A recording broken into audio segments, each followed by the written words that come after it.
A regular office worker reincarnates as the eldest son of the world's most overpowered family. But there's a catch. His new body has absolutely zero mana. But while his ruthless family thinks he's gone insane for frantically digging in the dirt, he's actually using a hidden gaming system to harvest legendary, high-grade herbs. To survive, he grinds his crafting skills to the limit, trying to build up enough wealth to escape his family before they officially discard him. But when he accidentally brews a legendary cure that awakens his dormant magic and lets him command ancient spirits, he catches the attention of a god-tier witch.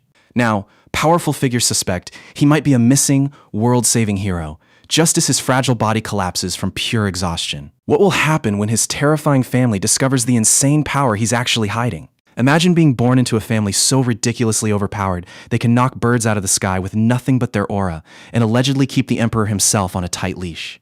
That is the legendary Asteri family. But there is a massive catch to being born into this kind of power. They are absolute monsters when it comes to meritocracy. If you do not have talent, they do not care if you share their blood.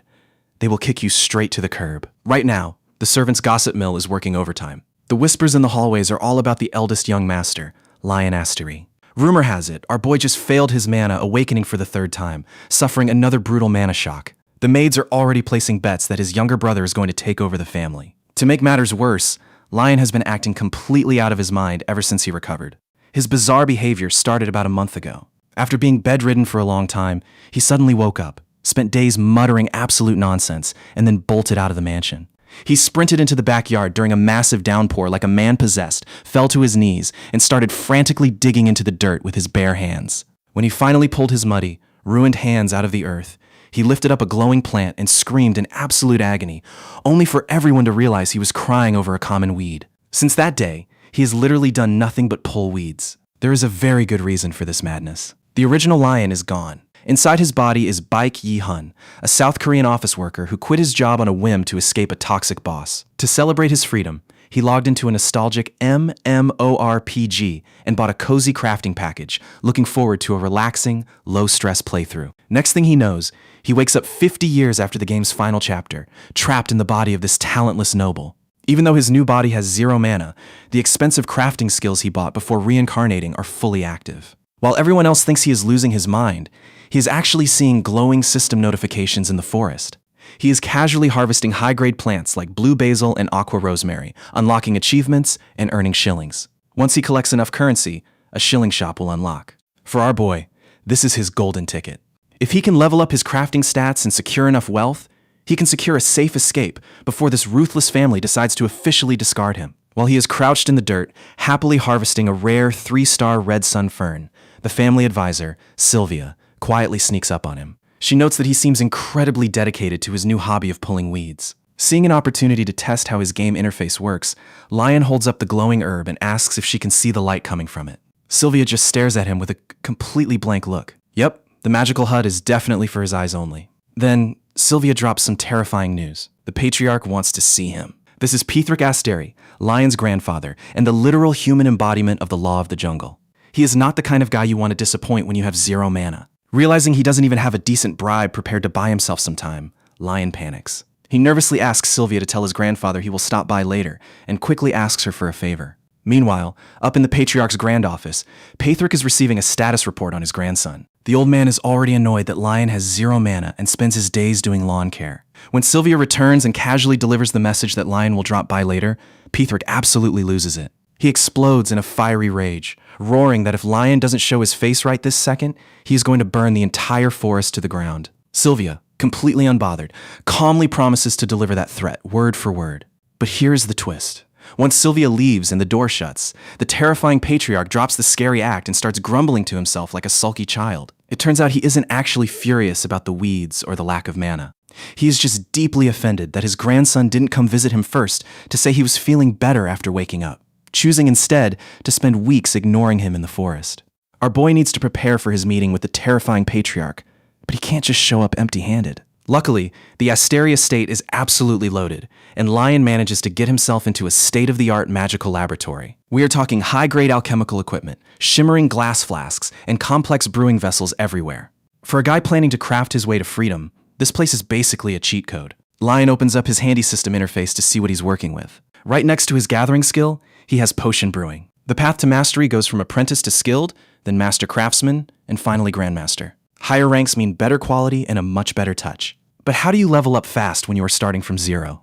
Our boy decides to use the ultimate, time-honored gamer strategy, mindless, repetitive grinding. He resolves to brew and drink a ridiculous amount of potions just to force his level up. He throws some basic herbs into a massive cauldron and starts stirring. He hits the extract command, a surge of energy processes the ingredients, and boom. He officially crafts an Asteri low-grade health potion. He chugs it down, his health bar gets a little top off, and he gets his very first checkmark on the Novice Alchemist Achievement Tracker. 1 down, 99 to go.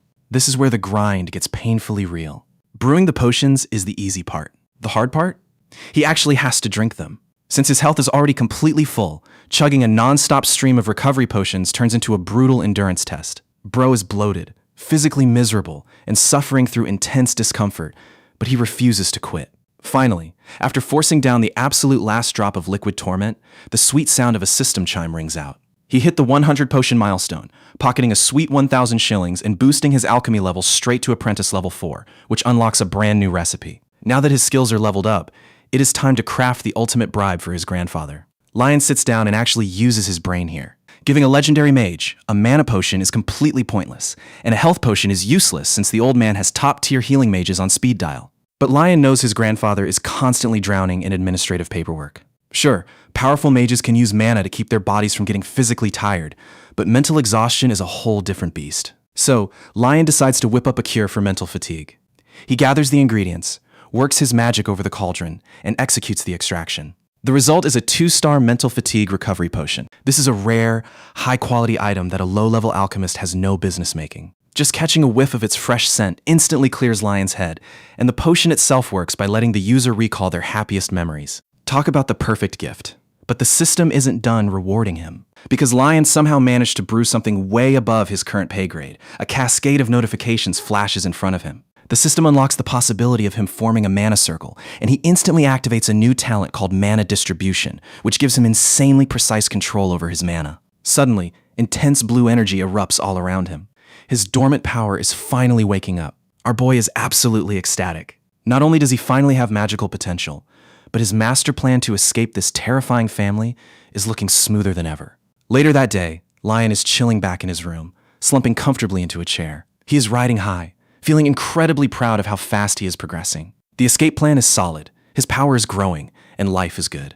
But as he sits there in the quiet room, a sudden, cold sense of dread washes over him. He sits up, trying to figure out why his spider senses are tingling, and then it hits him. In all the excitement of unlocking his magic and brewing his legendary potion, he completely forgot that his terrifying grandfather is still waiting for him. Now, Pithric isn't just any regular grandpa. He's the head of House Asteri, a legendary hero with enough raw power to establish an independent nation overnight if he felt like it.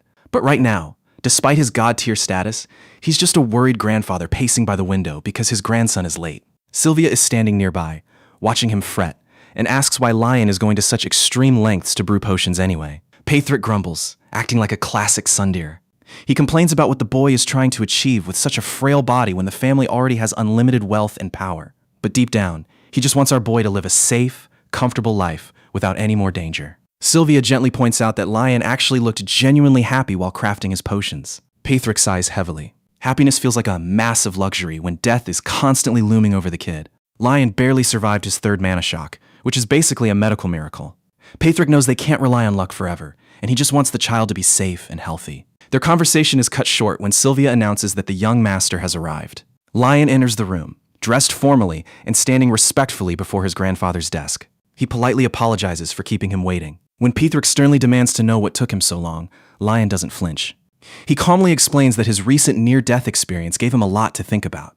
He admits that, just like everyone else, he struggled to accept his lack of magic, fearing that admitting his weakness meant he wouldn't have a place in House Asteri anymore. But that fear is in the past. Lion places the glowing blue vial on the desk. He explains that this potion is the result of him finally accepting his limits and working hard to become someone who won't bring shame to the family name. Knowing how exhausted Pithric must be from running the entire estate, Lion smiles and offers the potion as a gift, telling him to drink it whenever he gets a free moment. Pithric is absolutely stunned. Looking at Lion, he can sense a fundamental change in his grandson, something way deeper than just posture or expression. Of course, Pithric's proud, stoic exterior remains completely intact. He loudly proclaims that his own power transcended ordinary limits, but internally, He is absolutely melting. Bro is overjoyed by his grandson's sweet sincerity. To hide his massive embarrassment, Pithrick abruptly dismisses him, and Lion politely bows and exits. The moment the door closes, Sylvia starts teasing the patriarch for looking so incredibly pleased. Pithrick quickly denies it, but his eyes are glued to that glowing blue bottle. He can feel a strange, weirdly familiar mana radiating from the liquid. Sylvia suggests getting it analyzed by professionals, but Pithrick refuses. He wants to experience his grandson's sincerity exactly as it is. Sylvia smiles and leaves him alone. Holding the vial, Pithrick marvels at the craftsmanship. He can tell this isn't something that was just thrown together overnight. Deciding not to let his grandson's hard work go to waste, he drinks it. Instantly, a wave of profound peace washes over him. Long forgotten, cherished memories drift through his mind, and he falls into a deep, gentle sleep. When he wakes up a short while later, he is shocked. His chronic headache, a constant, painful torment he thought he'd just have to live with forever, has completely vanished. Looking out the window at the bright sky, Pithrick feels a deep warmth in his chest. He realizes Lion has the exact same stubborn streak that he does. Smiling softly, he decides he's done keeping the boy sheltered and weak. If there's still a threat of mana shocks, Pithrick will just find a way to stop them himself. He wants them to live together for a very long time. Meanwhile, elsewhere on the estate, Lion suddenly shivers, rubbing his arms as an inexplicable chill runs down his spine. Yeah, someone is definitely plotting something, and our boy's survival instincts are tingling. Over in the courtyard, a group of servants hanging up laundry are gossiping about the young master.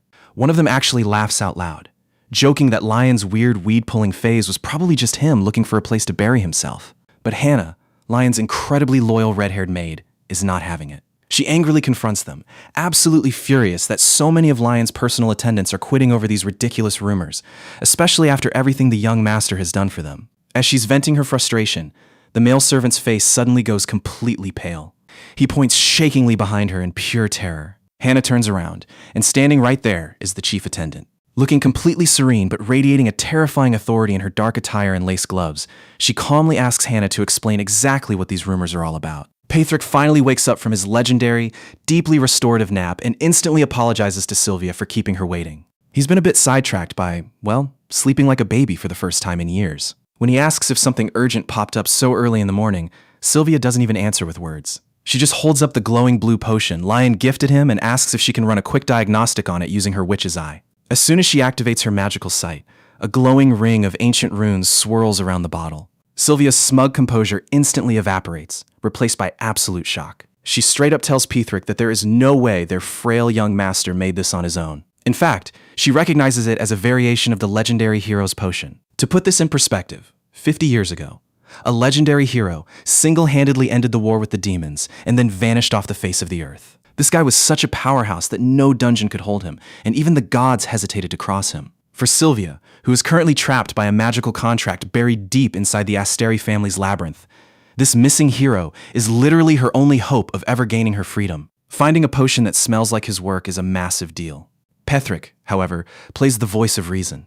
He points out that while the potion is incredible, it lacks the world-bending potency of the original recipe. There's simply no way their weak, magicless Lion is some secretly disguised god-tier hero. Still, Pithrick is highly intrigued. Having experienced total peace and physical relief after drinking it, the 8th Circle Mage starts wondering if a higher quality version of this brew could help his sister. It turns out Sylvia is actually Pithrick's sister, just hiding in plain sight as the family's advisor. She chuckles at his worry, pointing out that stressing over a 1,000-year-old witch who has a completely disease-free body and mountain-moving magic is a bit ridiculous. She tells him not to go dumping unnecessary expectations on their little grandson. Pithrick looks at his sister with actual tears in his eyes, quietly admitting that he just wanted to cherish the kind heart of the kid who went out of his way to make something for him. Speak of the devil, it isn't long before Lion pops back into the study. Seeing his grandfather wearing an incredibly intense, serious expression, Lion decides to do a little light trolling. He playfully asks if the old man is stressed out, maybe suffering from a lack of sleep, missing his daily workouts, or if his old man's stomach is just struggling to digest greasy food. Annoyed by his grandson's immediate sass, Pithrick snaps at him to shut up before getting straight to the point. He asks Lion if he can brew a potion of even higher quality than the last one. On the inside, Lion is sweating bullets. Crafting even a basic 2-star potion was a total miracle that relied on luck and decent gear. Realistically, his stats are trash, and finding high-grade herbs in the wild is nearly impossible. But Lion knows who buttered his bread. Pithrick is his ultimate financial sponsor.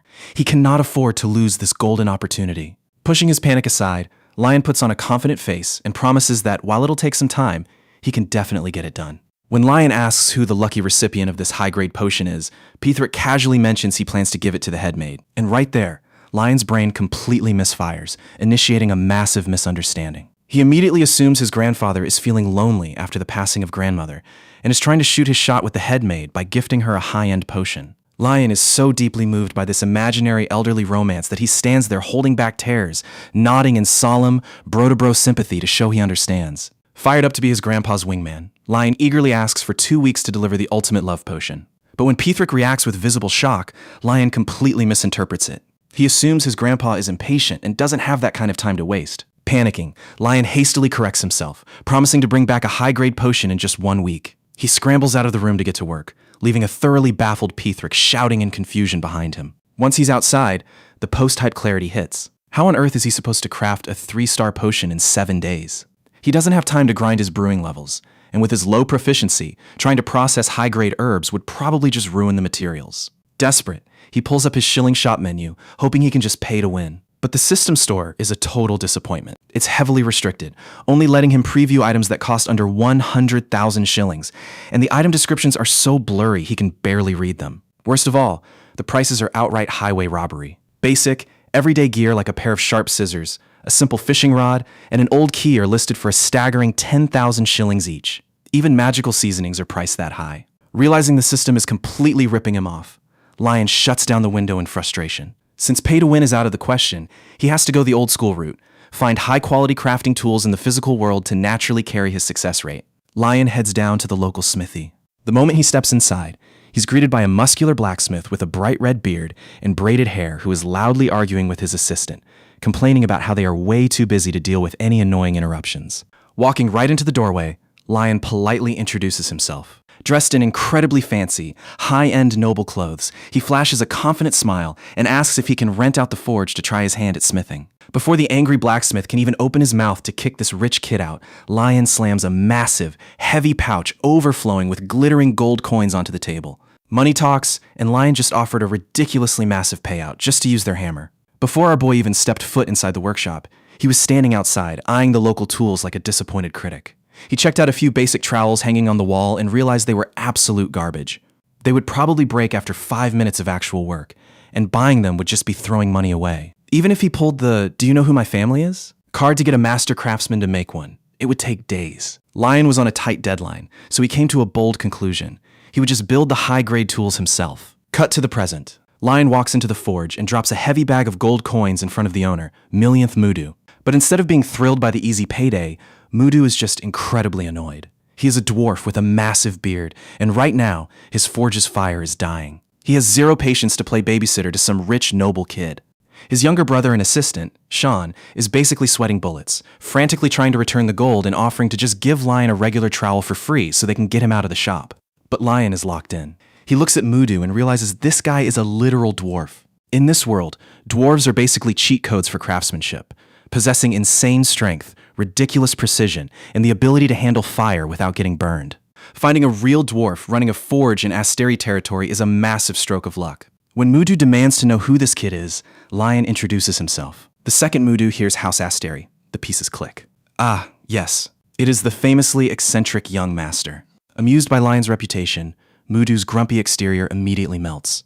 He tells Sean to set up a workspace for the kid and let him build whatever he wants before walking off. Sean takes Lion on a tour of the pristine, high-end workshop. Everything looks state-of-the-art, but Lion notices a weird detail. Despite having top-tier tools, the actual metalwork sitting around is shockingly low quality. That is when a system alert pops up in Lion's vision, pointing out a weak, lesser fire spirit shivering inside the hearth. Lion casually asks Sean if the fire is always this pathetic. Sean scratches his head, admitting the firepower has indeed been dying down lately. Overhearing this, Mudu stomps back, demanding to know how a pampered noble could possibly notice something like that. Lion just shrugs and drops a classic line. The fire told him. This completely blows Mudu's mind. He kicks Sean out of the room so they can talk in private, looking at Lion intensely. He asks if Lion can seriously see the spirit and if he can fix it. Lion, playing it cool, says it is likely possible. Desperate to save his business, Mudu throws down an incredible offer. If Lion can restore the fire spirit, Mudu will personally teach him blacksmithing and give him priority ordering rights for all future commissions. Since this forge is so famous, it gets orders from foreign kingdoms, This is basically a golden ticket. Naturally, Lion eagerly shakes on it. Mudu explains that they are on the verge of bankruptcy. The fire spirit is completely exhausted, and relying on artificial heat is ruining the metal. Since dwarves cannot talk to spirits, Mudu was completely helpless. Lion translates the spirit's actual complaint. The little guy is just incredibly thirsty. Mudu's first instinct is to throw water directly onto the hearth, but Lion has to stop him before he accidentally extinguishes the poor thing. Desperate, Mudu promises to give Lion his personal masterpiece, or literally anything else he wants if he pulls this off. That night, Lion finds himself working overtime alone in the dusty workshop. He has to laugh at the irony of escaping his past life, only to end up doing unpaid late-night shifts in a fantasy world. But looking at the system screen, the spirit's life force is rapidly draining. He needs to act fast. Lion realizes he has the perfect cheat item in his inventory, aqua rosemary. He opens up his crafting menu to whip up some aqua rosemary oil. It is normally used as a fancy meat seasoning, but the refreshing, moisture-packed oil is exactly what a dehydrated fire spirit needs to bounce back. He carefully processes the ingredients, brewing a glowing green-blue batch, and pours it into the dying fireplace. The little spirit slurps it up, feeling a bit better, but it is still hungry. Lion cheerfully cooks up another batch and dumps it in. The hearth erupts into a roaring, healthy blaze. The spirit starts happily dancing in the flames, and Lion gets a sweet 30% boost to his spirit communion talent. Satisfied and warm, Lion finally lets himself rest by the crackling fire. The next morning, Mudu runs into the workshop, expecting the worst, only to see the forge burning brighter and hotter than ever. Overjoyed, he runs toward Lion to celebrate, but stops dead in his tracks. Lion looks absolutely ghostly, his face pale and completely drained of energy. Lion tries to weakly wave it off, mumbling that he is just a bit tired from the all-nighter. But before he can even finish the sentence, his legs give out, and he collapses straight onto the cold floor. Mudu completely loses his mind, screaming in pure panic, begging the young master to open his eyes. After face-planting onto the cold floor and giving Mudu a minor heart attack, our boy Lion finally wakes up. He is not in a dark, dusty workshop anymore, but inside Mudu's cozy home with the morning sun shining through. Before he can even fully process where he is, two tiny kids, Mudu's son and daughter, are peeking over the edge of the dining table, staring him down like he's an alien. When they playfully demand his name, Lion decides to play along and jokingly calls himself Golden Branch. Not to be outdone, the little boy proudly claims his own name as Jade Leaf. Watching them laugh and bicker gives Lion a sudden hit of nostalgia, reminding him of his younger sibling from his past life, who was always pretty prickly and distant. This quick walk down memory lane leads to a very solid realization. Lion figures that as long as he stays far away from his younger brother in this world, his life will be smooth sailing. He has absolutely zero interest in getting dragged into a toxic family inheritance war for the Astery Patriarch spot anyway. Right on cue, Mudu's wife, Leah, walks in to serve him a warm bowl of soup, immediately scolding the kids for pestering their guest. Lion laughs it off and introduces himself properly, but the kids decide young master sounds way more prestigious and refuse to call him anything else. Leah warmly apologizes for the chaotic household, explaining that Mudu was so incredibly grateful for him saving the fire spirit that he insisted on bringing him home to eat and rest up to settle the debt. Speaking of the man of the hour, Mudu walks in covered in soot, carrying his giggling kids on his back. Seeing that Lion has finished his meal and looks alive, Mudu smiles and announces it is time to head back to the forge. When they step into the workshop, Mudu shows Lion a massive, neatly stacked pile of premium iron ingots. It turns out Mudu prepped all of this beforehand so Lion wouldn't have to burn himself out doing the brutal, heavy labor of smelting. Honestly, what a bro. Lion is eager to get to work and asks for a quick demo. Mudu is more than happy to show off his skills, grabbing his hammer to teach him the absolute basics. He explains how a smith has to constantly watch the iron's temperature, making sure it glows hot without turning into a liquid puddle. He demonstrates how to control your force, keeping the blade thin but the body thick so the tool actually lasts, before refining the metal on a whetstone and adding a wooden handle. Simple enough, right? Lion steps up, tosses some fresh wood into the forge, shocking Mudu with his chaotic energy, and starts swinging. His first attempt? An absolute, unsalvageable disaster. The metal completely melts into a sad, useless blob. But our boy does not know how to quit. He grips his hammer tighter and just keeps trying, going back to the anvil over and over. His completion rate slowly ticks up from 30 to 40%. His hands are literally shaking from the physical strain, but his stubbornness pays off. All that grit triggers a sudden system notification. Lion has officially unlocked the blacksmith talent, immediately jumping to apprentice level 1. Mudu, who was honestly looking pretty worried, suddenly gasps. Lion's entire posture and the way he swings his hammer completely shift, taking on a smooth, rhythmic force. Fired up by the sudden glow-up, Mudu starts loudly cheering him on, directing his strikes while the fire spirit happily joins in to help. With one last, massive swing, they finish the tool. The system chimes in with a perfect 100% completion rate. Lion has just crafted a masterpiece Astery-made hoe. Since it is packed with the fire spirit's warm energy, this high-grade tool will massively boost his gathering speed and drastically increase his chances of finding rare herbs. Mudu is completely blown away by this kid's freakish talent, praising the hoe as a literal work of art and telling him to take a well-deserved break. But Lion is fully locked in. Instead of resting, he immediately demands to learn how to make a sickle next. Mudu just laughs heartily, calling him an absolute madman of dedication, and happily agrees to keep teaching him. That night, Lion pulls another exhausting shift in the forge. And why is he grinding this hard? Because of that glorious misunderstanding. He is still completely convinced he needs to craft the ultimate tools so he can brew a premium potion to help his grandfather secure his romantic pursuit of the head maid. You have to respect the hustle, even if it is based on a total lie. Equipped with his new masterpiece hoe and sickle, Lion heads into the forest the next day to test them out. The difference is night and day. He easily digs up a rare finger ginseng, a delicate, stamina-boosting root, realizing his new high-grade gear unlocks a whole new tier of rare herbs. He smiles confidently, knowing a grade 3 potion is officially within reach. As he wanders deeper into a clearing, he spots a weird little mound of dirt covered in sweet potato leaves. Eager to try his new toy, he raises his masterpiece hoe and slams it into the ground with a powerful thud. Suddenly, a bright flash of warm fire erupts right in front of him, startling him. A system notification chimes. The fire spirit's blessing inside the hoe has activated. Once the harmless flames clear, Lion is left standing there in pure, utter confusion, holding a plate of perfectly roasted sweet potatoes. Standing there in the middle of the woods, Lion pulls up his system menu to figure out why his brand new hoe just turned a random dirt mound into a fresh meal. Turns out, it's a passive skill called the Blessing of the Fire Spirit. Whenever he gathers anything edible, there is a random chance it instantly gets roasted. He takes a bite of the steaming sweet potato, and it is delicious, sweet, nutty, and cooked just right. As he's enjoying his magical snack, 3 little white birds flutter down. Lion smiles and breaks off a piece for a particularly fluffy one that lands near his hand. Watching the little guy happily peck at the food triggers a sudden wave of nostalgia. He finds himself thinking back to his past life, remembering an old gaming companion he used to hang out with, wondering how they are doing now. But there's no time to get too deep in his feelings. He digs up a few more sweet potatoes, notes how much his high-grade hoe has expanded his herb gathering options, and packs up to head back. Meanwhile, back at the Asteria estate, the servants are practically losing their minds. John and the crew are pacing around the gardens, stressed to the absolute limit. It's been 3 full days since Lion vanished into the smithy, and the local rumor mill is already working overtime. People are whispering that our boy is either about to get kicked out of the family, or he has already collapsed and died from his notoriously weak body. Just as the panic is reaching a boiling point, Lion casually strolls into the garden like he just went for a quick walk. He is carrying a bouquet of blue flowers, looking completely exhausted and messy, with that same tiny white bird still chilling on his shoulder. He waves off their horrified looks, insisting he is totally fine. Sylvia steps forward in her head-maid persona, telling him he really doesn't need to push himself this hard. Of course, Lion immediately misinterprets this.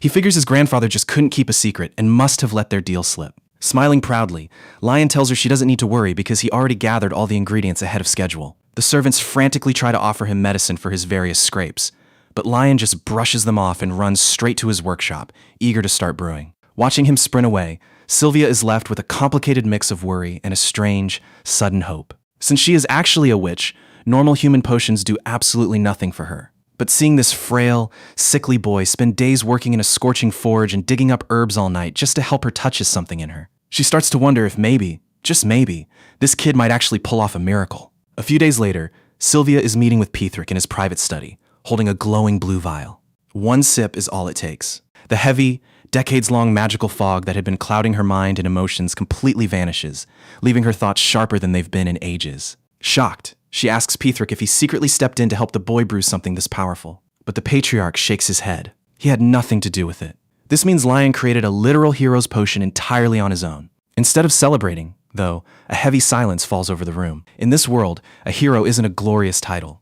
It's a tragic fate. True heroes are destined to fight endless, brutal battles to save a world in chaos, experiencing nothing but despair and emptiness, only to vanish without a trace the moment peace is finally restored. Pethric, who lost a dear comrade to this exact cycle decades ago, is absolutely devastated. He refuses to let his own grandson get dragged into that kind of tragic destiny. Sylvia smiles gently and suggests they simply hide their little puppy from the world. Right then and there, she announces she is retiring from her role as the family advisor. Pethric slams his hand on his desk, furious and confused. He asks if she has lost her mind, reminding her that she has spent literally centuries wishing to be free of the magical contract binding her to the Asteri family, and now she's throwing her freedom away for Lion. But Sylvia just calmly points out that worrying about a witch is a waste of energy. According to her contract, while she can't physically leave the Asteri territory, there is nothing stopping her from living as a normal human within its borders. Lion's presence made her feel human again, and she is more than willing to pay him back. With a soft glow, she sheds her elderly maid illusion, revealing her true form, a stunning, dark-haired witch with piercing red eyes. She vows to protect him from the shadows, ensuring no one finds out what he is truly capable of. It doesn't take long for the news of a sudden staff shakeup to travel. Down the hall, in a sunlit, luxurious study, Rixel Asteri, the second son of the family, sits with his hands clasped. He stares out, a quiet, intrigued smile playing on his lips as he contemplates the strange news that his seemingly useless older brother, Lion, has just been assigned a mysterious new exclusive maid. Inside the Grand Asteri castle, we find Lixel, the second son of the family. This kid is an absolute prodigy. At a remarkably young age, he is already the youngest fourth circle mages in their history, looking and acting so much like their grandfather, Pithric, that everyone basically views him as the undisputed successor to the Archmage title. But being a genius means he is also incredibly cautious, and the news of Lion suddenly getting a mysterious new exclusive maid immediately sets off alarm bells in his head. Looking over the paperwork for Sylvia's sudden retirement, Lixel knows something is deeply off. Why would a woman who served as the family's advisor for centuries suddenly step down the exact same day Lion somehow brews a miracle potion, only for a new maid to instantly take her place? The night before, Lixel actually confronted Sylvia about her sudden departure. She just gave him a warm smile, explaining that Lion's potion had been a massive help to her. When Lixel openly doubted that his supposedly useless older brother could have ever made something so powerful, Sylvia just teased him. She suggested he go pay Lion a visit, playfully reminding him of how he used to follow his big brother around everywhere when they were kids. Lixel tried to act all embarrassed and dismiss it as a childhood phase, but seeing how relaxed and relieved Sylvia looked made him wonder. Was this miracle really his brother's doing? Driven by a need to see the truth with his own eyes, Lixel tracked his brother's whereabouts and headed straight for Mimir Forest. Entering the gloomy, pitch-black woods that night, Lixel is already regretting his life choices. He grumbles about the creepy atmosphere, completely baffled as to why Lion would even want to hang out in a place like this when he could literally just order his servant, John, to gather whatever herbs he needs. Suddenly, Lixel hears a rustling sound in the underbrush. Peering through the dark trees, he spots Lion crouching on the ground, reaching for something in the dirt. To Lixel's absolute horror, Lion pulls up a dirty, roasted sweet potato and actually prepares to take a bite out of it. Terrified that his frail brother is about to poison himself with literal dirt, Lixel panics and unleashes a sudden gust of wind magic to knock the food out of his hand. The spell does its job a little too well, completely obliterating the sweet potato into inedible mush.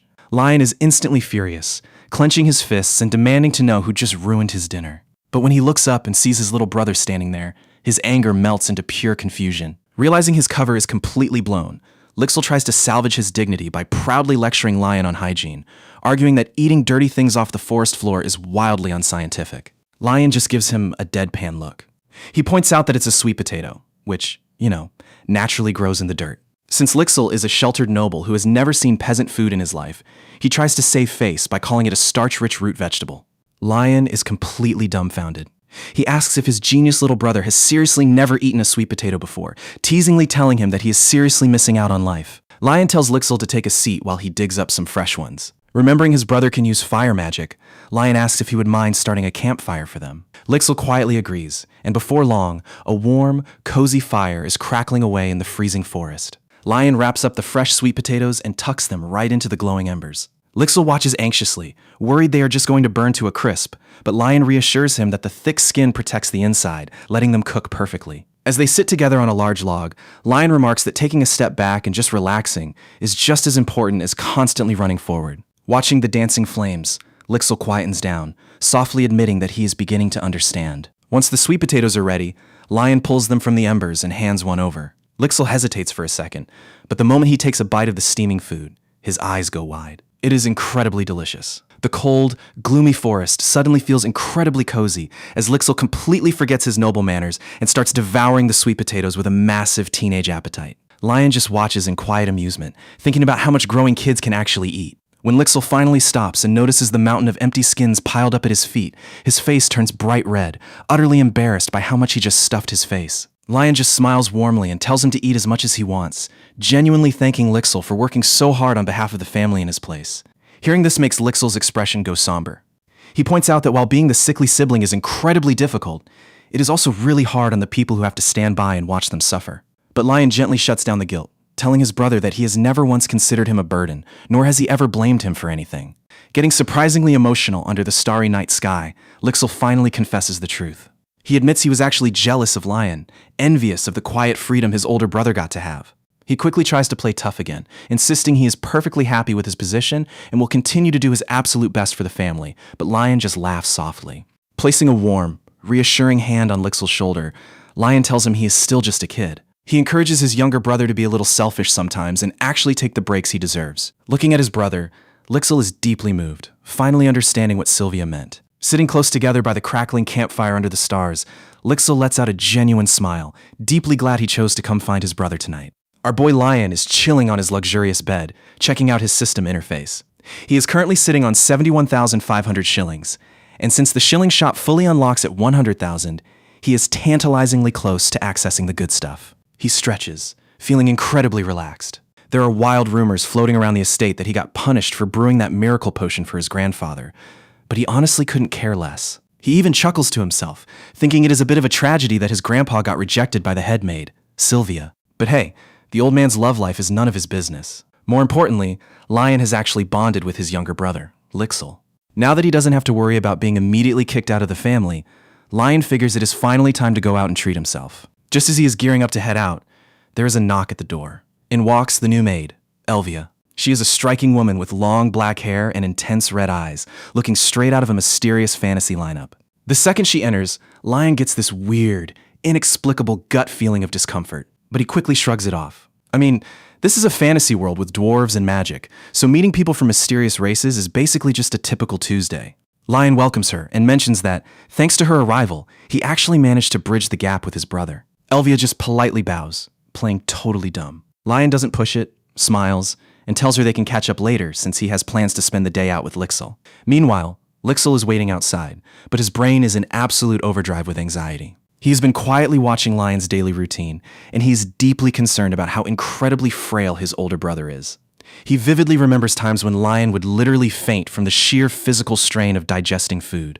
Lixel is terrified that those devastating mana shocks permanently ruined his brother's health, and he is determined to get a priest to diagnose him before the upcoming coming-of-age ceremony. But there is a catch. The magic-focused Astery family has a notoriously icy relationship with the temple, so Lixel can't just book a normal appointment. Instead, he cooks up a clever plan. He will take Lion volunteering. Since the temple is highly supportive of charity, donating goods is the perfect cover to introduce Lion to the priests without drawing the family's attention. As they walk through the busy town streets, Lion asks where they are actually going. Lixel points out that two noble kids walking around in broad daylight will immediately draw a crowd, so they need disguises. Lion suggests a normal clothing store, but Lixel has other plans.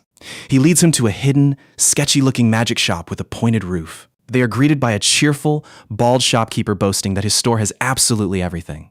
When Lixel asks for disguise tools, the guy enthusiastically pulls out a high-end item called the Perfect Child Golden Hairpin. It is a magical accessory that completely changes your hair color, eye color, and any identifying features for 10 hours. It is pretty expensive, but Lion has the cash to burn, so he happily buys it. And because he spent so much, the shopkeeper slips a highly valuable freebie into his bag, an artisan's repair set, which can repair any damaged item as long as it is artisan grade or lower. The two brothers duck into a quiet alleyway to try on their new look. With a soft hum of magic, the hairpin does its thing. Lion's hair and eyes shift to a plain brown and blue, and Lixel gets a makeover too. They step back onto the street looking like totally ordinary townspeople, blending in seamlessly. But then Lion gets thoroughly confused when Lixel drags him straight to a wooden mill instead of a temple. Lixel explains that flour is a top-tier donation item and they are just checking on their order. In reality, Lixel is playing chess. He wants to meet the mill's owner, Nicholas, who is a super devout believer with a massive donation network. Lixel figures if they build a solid relationship with this guy,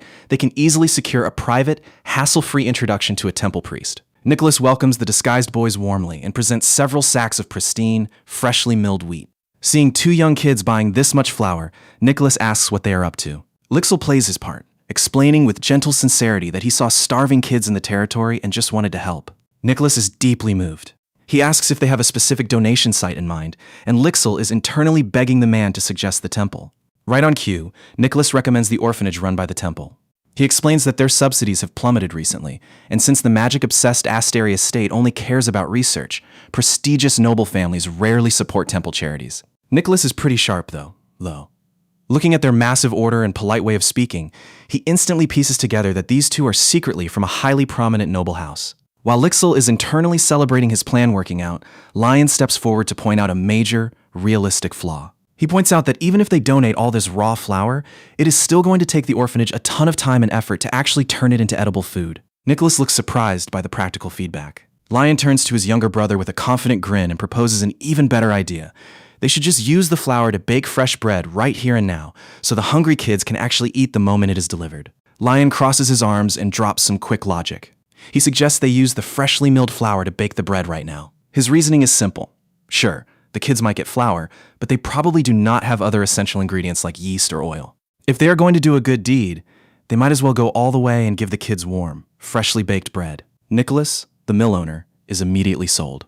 He proudly boasts that his shop makes the most delicious bread in the territory and eagerly agrees to the plan. Lixil is just standing there, completely awed by his older brother. The poor kid was so laser-focused on finding a way to get Lion's health checked that he did not even think about the actual logistics of donating raw flour to orphans. Seeing how attentive Lion is to these small, practical details deeply impresses him. They head inside the spacious, rustic mill, and Nicholas lays out some high-quality olive oil and whole wheat flour. Lion already knows that using the good oil is going to make this taste incredible.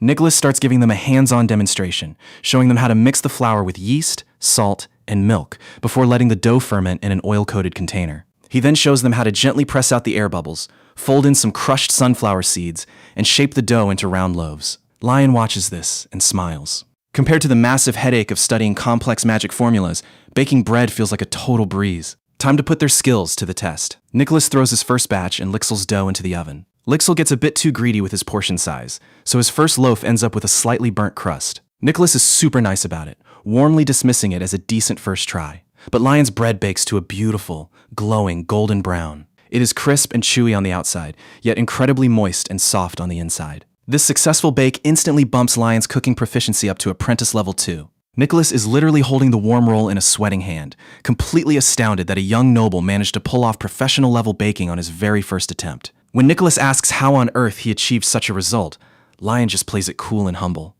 He says he did not do anything special. He just wanted to make sure the kids got plenty of delicious, beautifully scored loaves to enjoy. That completely melts whatever skepticism Nicholas had left. He realizes these boys are not just wealthy nobles playing commoner for a quick ego boost. They actually care.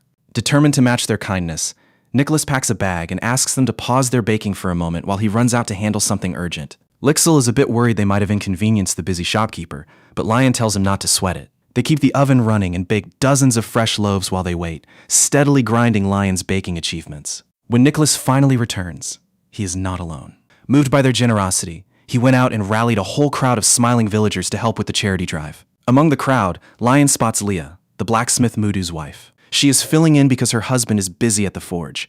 She spots Lion and is about to call him out in surprise, but Lion quickly puts a gloved finger to his lips, giving her a silent shh to keep their disguises intact. The villagers start unloading massive crates of fresh meat, milk, and clothing. There is even a legendary local woman who is rumored to wrestle bears in her free time, carrying a massive, glowing pile of fresh potatoes like it is nothing.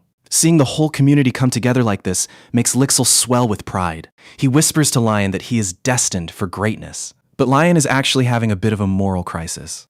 He feels a sudden wave of shame, realizing that he originally set this whole thing up just to manipulate Nicholas into introducing him to a priest. But seeing everyone pour their hearts into this project, resulting in something so genuinely beautiful, really hits him. A few hours later, their caravan arrives at the grand orphanage run by the temple. The director is literally moved to tears, weeping in deep gratitude as the children crowd around the crates, absolutely losing their minds over the smell of fresh bread and the new clothes. The director asks the brothers if they would mind handing out the food themselves, and they happily agree. Sitting by the baskets in their commoner disguises, the two noble brothers start handing warm loaves to the beaming kids. As Lion is handing out the food, he spots a young boy standing under a tree. The kid is just staring at them with a totally startled look. But before Lion can say anything, the boy suddenly turns around and bolts. A bit confused, Lion asks the director about him. She sighs apologetically and explains that his name is Peter. She tells Lion not to worry about it, explaining that the orphans are still very young and sometimes struggle to process such overwhelming kindness. Lion looks back toward the empty space under the tree where the kid just fled,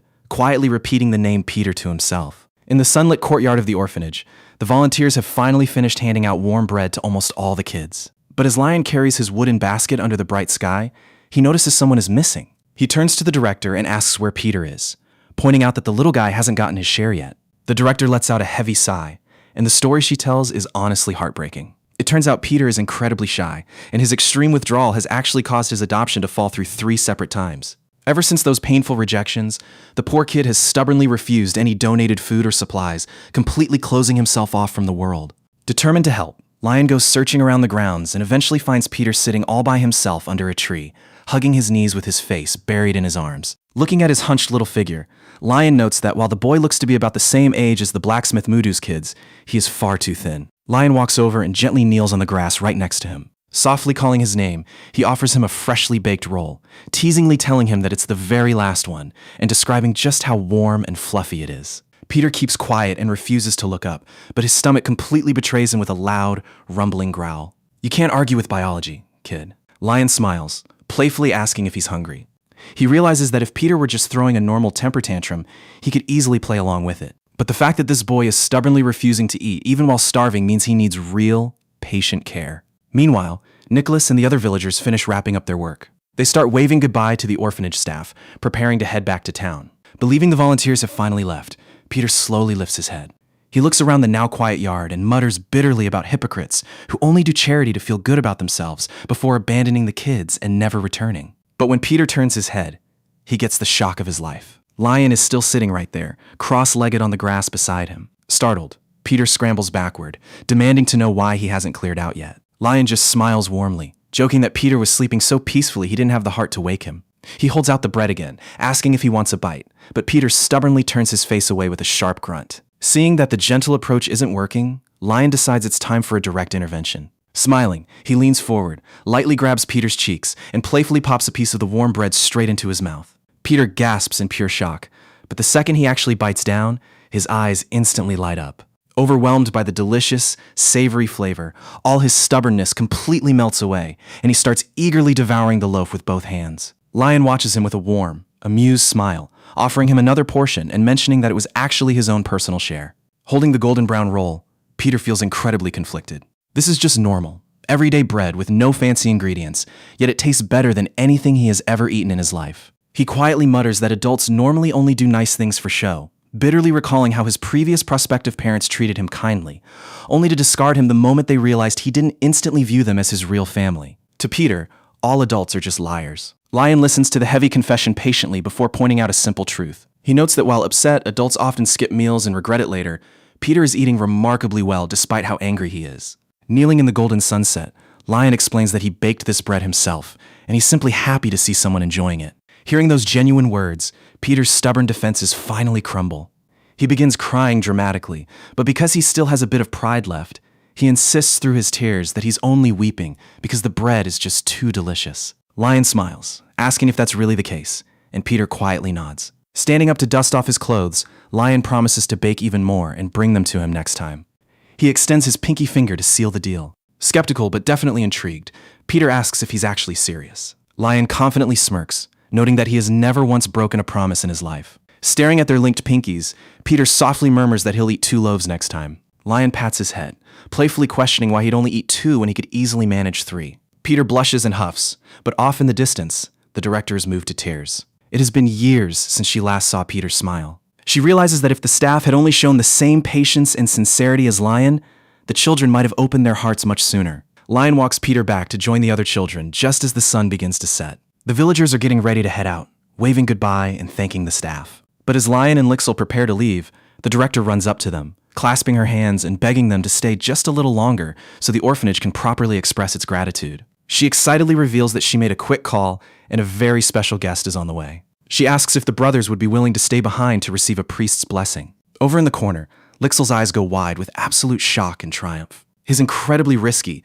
elaborate plan to secure a quiet, private checkup for Lion from a temple priest has actually succeeded perfectly. Trying to contain his immense excitement, Lixel bows politely, saying it would be rude to refuse such overwhelming kindness and gratefully accepting the offer. As the director warmly guides the disguised brothers back inside the building, the sun finally dips below the horizon, and the priest's arrival grows closer by the second. Sitting on a quiet sofa inside the orphanage, Lixel starts having second thoughts. He looks over at his brother and hesitantly suggests that maybe they should call off the meeting with the priest. Given the notoriously bad blood between their family and the temple, Lixel is worried this priest might hold a grudge and try to do something to Lion. To his absolute surprise, Lion doesn't even hesitate. He immediately smiles and agrees. In fact, Lion casually mentions that he just remembered some incredibly urgent business back at the mansion, specifically his upcoming baking class, and happily waves goodbye before booking it out the door. Lixel is left sitting there, letting out a heavy sigh. While he knows his brother desperately needs some divine healing, he can't risk exposing Lion to a hostile cleric. He decides the best move is to meet the priest alone first, play detective, and make sure the guy is actually safe to be around. Lixel slips through the chapel doors and is formally introduced to High Priest Licht. Standing in front of a colorful stained glass window, Licht looks like your classic, refined anime prodigy with glasses. He warmly welcomes Lixel, thanking him for being their anonymous donor. As they sit down to talk, Lixel quietly studies the priest. He is surprised by just how young Licht is. To be a high priest allowed to travel outside the temple at that age, this guy has to be an absolute genius. When Licht expresses his deep gratitude, Lixel doesn't take the credit. Instead, he admits that the entire charity drive was actually his older brother's idea. Then, Lixel decides to lay his cards on the table. He confesses that he didn't do all this out of pure, selfless generosity. He orchestrated the entire volunteer event as a desperate, calculated plan to get a high-tier priest to examine his older brother, who has been incredibly weak and sickly since childhood. Licht smiles gently, telling Lixel to take a breath and calm down. But then he drops a bit of a bombshell. He actually snuck out to the orphanage in secret, intentionally dodging the temple's radar. For a second, Lixel's heart drops, thinking the priest is about to reject him. But instead, Licht makes a surprising proposal. He tells Lixel to bring his brother back to the orphanage in exactly 3 days, right at dawn. 3 days later, in the dead of night, Lixel bursts into Lion's room. Finding his brother casually lounging at his desk instead of sleeping, Lixel immediately starts lecturing him about neglecting his fragile health. When Lion asks what's going on, a breathless Lixel reveals that the priest has officially agreed to give him a full checkup out of gratitude for the donations. Internally, Lion is a bit confused. Ever since he unlocked his mana and started leveling up his crafting and foraging, his mana shock symptoms have completely vanished. He's actually in great shape. But seeing how genuinely worried his brother is, Lion just smiles warmly and accepts the offer. Lixel warns him that they need to be ready by dawn. When morning comes, the brothers arrive back at the orphanage. Lion is immediately impressed when he spots a bottle of high-grade holy water on the table. It's a sacred, difficult-to-make item, proving that Licht really is as talented as they say. Licht enters the room, and after some polite greetings, Lion asks why they had to meet so early. Licht hesitates before explaining that he recently had a vivid, prophetic dream. He saw children sleeping peacefully in a golden field, with the two brothers standing over them like protectors. The warm feeling of the dream was so intense that he felt compelled to meet them in person to see what kind of people they really were. But Licht isn't just relying on good vibes. As they talk, he quietly analyzes the boys. Noticing Lixel's refined speech and their obvious disguises, the priest easily deduces that these two are from the prestigious Asteri family. He starts wondering if this is some kind of temple infiltration plot, deciding he'll uncover their true motives during the physical exam. Licht politely asks Lixel to wait outside so they can begin. Once they are alone, he begins channeling a bright wave of divine energy over Lion. And then, Licht completely freezes. The blessing was cast flawlessly, yet Lion's body shows absolutely no reaction to the sacred magic. Doubting his own abilities, Licht focuses his mind and unleashes a massive, swirling hurricane of green divine energy, to the point where Lion's hair is literally glowing from the sheer force. But still, nothing happens. Lion just sits there, completely relaxed, casually mentioning that he feels pretty refreshed. This absolutely breaks the priest's brain. He knows there are only 3 reasons a human body would fail to react to a high priest's blessing. Either an incredibly powerful mage is actively blocking the magic, the person is already in perfect physical health, or they were born with a tragically short, limited lifespan. Looking at Lion's calm, grateful expression, Licht immediately assumes the worst. Deeply moved, he grabs Lion's hands in a tight, desperate grip. He passionately begs the young master to come find him at the temple if he ever finds himself in unbearable pain or unable to sleep, swearing that he will save him no matter what. Lion is a bit startled by this sudden, intense burst of drama, but he politely agrees just to calm him down. Lion steps back out into the courtyard to meet up with his brother, quietly wondering why the priest was acting so incredibly weird and intense. Later that day, back at the Asteri castle, the brothers walk through the sunlit courtyard near their carriage. Lixel smiles, relieved to see that Lion looks so energized. Lion heartily agrees, privately laughing because that massive blast of holy energy actually cured the muscle soreness he got from pulling all-nighters in the kitchen. But as Lion looks at his brother, He notices Lixil is running on fumes, sporting some serious dark circles under his eyes. When he tells him to go get some rest, Lixil dismisses it, saying he has to head straight to his grueling mana training. Lion can only sigh as he watches his brother walk away, clearly pushing himself way too hard. Sylvia, currently disguised as the maid Elvia, stands beside Lion and watches the young heir depart. She gently suggests that if Lion is really worried about Lixil's health, he should bring it up with Pithric during their upcoming meeting to plan the coming-of-age ceremony. Lion nods, noting that their grandfather has been looking pretty stressed lately, too. Watching her young master show so much protective care for his family, Sylvia smiles to herself, wondering if she should bring him something sweet to help him relax. We find our boy Lion back in the castle kitchen, getting his hands dirty and kneading some dough. Standing close by is his newly appointed personal maid, Elvia, who is actually Sylvia in disguise. Lion, still getting used to the whole secret identity thing, casually smiles and thanks her, calling her Sylvia by mistake. She immediately gives him a look and corrects him, reminding him she's Elvia now. Lion quickly apologizes for almost blowing her cover. He explains that he's trying to bake a batch of homemade cookies as a thank you gift for his grandfather, Pithric. But then he hesitates, realizing he actually has no idea if the tough old patriarch even likes sweet stuff. Elvia tries to ease his mind, letting him know that even if his grandfather isn't big on sugar, he'd gladly eat literally anything Lion makes. Still, Lion wants this to actually taste good. He doesn't want Pithric just choking down sugary pastries out of pure grandfatherly obligation. Looking around the kitchen, inspiration hits him. He spots some dark purple sweet potatoes. Instead of loading the recipe up with processed white sugar, he decides to use the natural, subtle sweetness of the sweet potatoes. Elvia looks a bit skeptical about putting sweet potatoes in cookie dough, but Lion is locked in. He confidently chops them up, determined to make something his grandfather can actually enjoy without getting a massive sugar rush.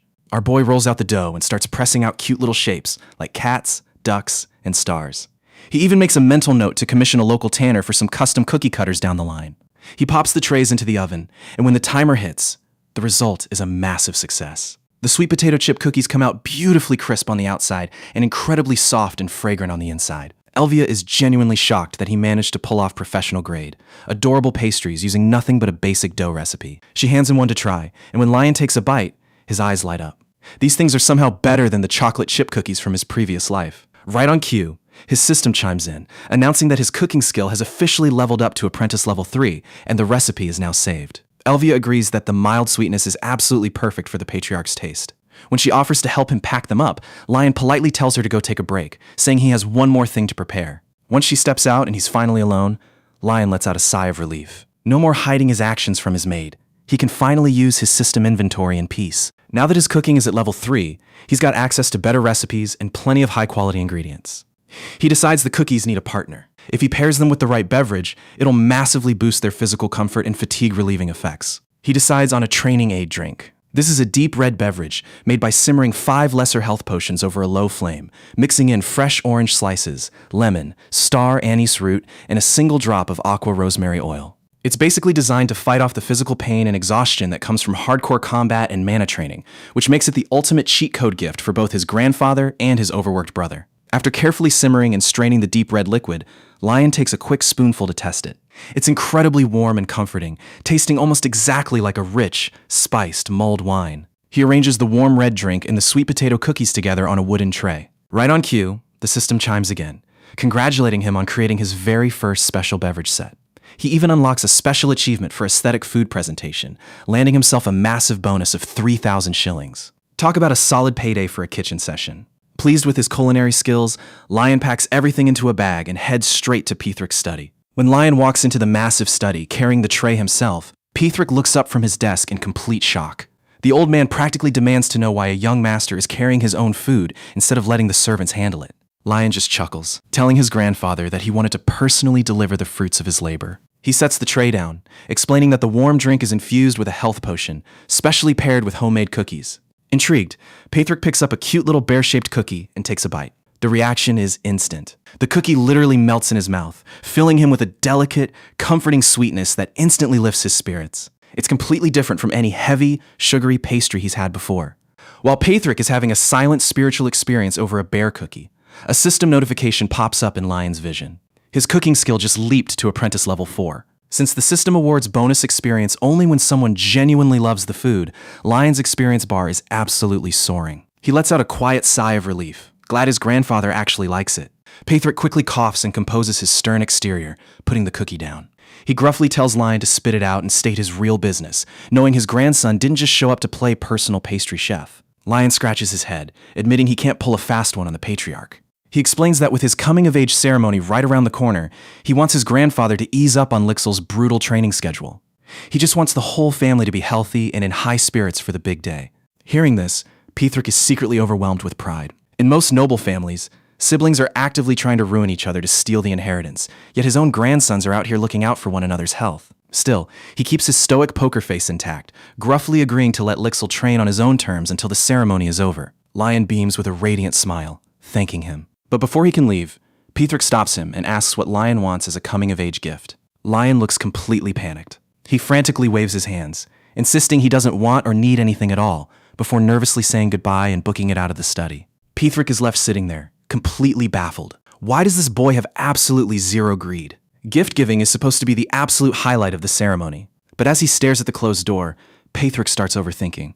He reasons that a coming-of-age ceremony is a test. If Lion says he wants nothing, it can only mean one thing. His genius grandson is throwing down a challenge. He's testing Pithrick to see if he can read his mind and find the ultimate, perfect gift on his own.